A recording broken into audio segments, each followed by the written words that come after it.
बाहर के तत्व हम सभी पर हावी होते जा रहे हैं। क्या एक फैक्टर सिद्ध होता है समस्या को बढ़ाने में, और जो उसकी नकारात्मकता है कहीं ना कहीं वो भी बढ़ रही है? देखिए, जैसे आपने बोला 98% या 100%, पिछली बार तो कई बार बच्चों के 100 में से 100 पांचों ही सब्जेक्ट में आ गए।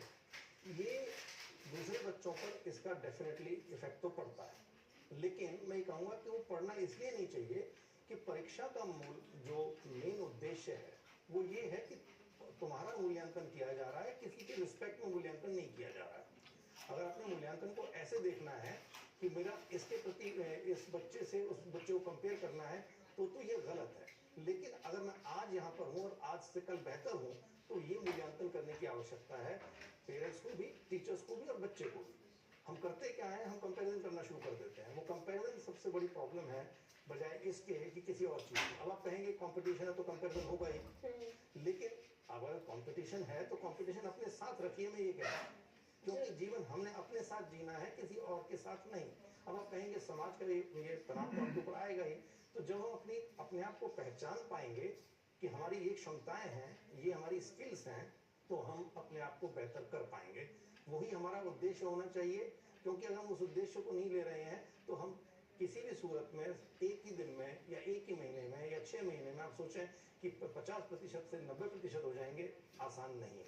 हाँ, कई बार बच्चे नहीं पढ़ रहे हैं, टाइम मैनेजमेंट प्रॉपर नहीं है, वो एक कारण हो सकता है। लेकिन अगर मैं कहूँगा कि अगर मुझे इसको किसी भी तरीके से डील करना है तो उसका एक आसान तरीका ये है कि मैं अपने आप पर केंद्रित रखूँ, बच्चा अपने आप पर फोकस रखे, बच्चों को एक स्पेसिफिक यूनिट देखा जाए, उसको टोटलिटी में कंपेरिजन ना किया जाए।